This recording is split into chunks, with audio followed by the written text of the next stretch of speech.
everyone, Sherry Wynn here. Just doing a quick midweek check-in.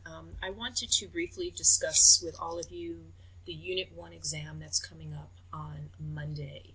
I'm just going to go ahead and examine it. Hey everyone, it's Sherry Wynn here doing a midweek check-in. We're now in the middle of week 5, almost halfway through our summer semester. Things are going really well. I'm really appreciating all of your weekly conversations with each other. I sort of play low in our conversations. Once in a while I'll chime in, but it's really about all of you creating the discussions on your own. This week what I wanted to check in with you all on is the Unit 1 exam that's coming up on Monday, June 29th. I want to give you some details about it and then just sort of walk you through our unit exam study guide and just give you some details about the exam. So there's 2 exams this semester. One is on Monday. The exam opens Monday morning, June 29th at 7 a.m.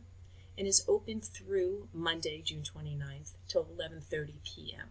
So you have just over 12 to 13 and a half hours to get the exam done. You'll have a 75-minute window. The exam will be timed. You'll have an hour and 15 minutes to complete the exam. There's 25 short answer questions.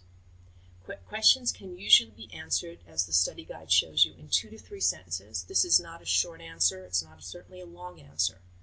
2 to 3 sentences. Some of them could be done in outline form, but I do not expect paragraphs. I do not expect abstracts or certainly long essays. Each question is worth 4 points. The exams can be found if you go to our homepage on D2L under Activities, the same place you find your assignments. It's under Quizzes and then under Unit 1 exam, and click on that and say Start the exam. You only have 1 attempt to do it. So those are the details. The study guide should be followed very closely. The exam is right off the study guide. So, for example, there might be a question, describe the 4 Ds of how we determine normal versus abnormal. Write our mission statement. It might be how would the psychoanalytic model explain conflict, or comparing the models, explain the cause of dysfunction, a role of a therapist in each of the models, what sort of like the psychodynamic, the humanistic, the cognitive, the behavioral, the role of therapist, and the goal of therapy for each model. So again, these questions are brief and should only take 2 to 3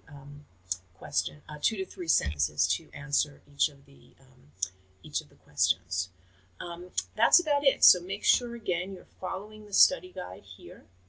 It covers chapters 1 through 7, including the content we're doing this week, which is chapter 6 on depressive and bipolar disorders, as well as a discussion of suicide. So make sure, again, you follow the study guide as closely as possible.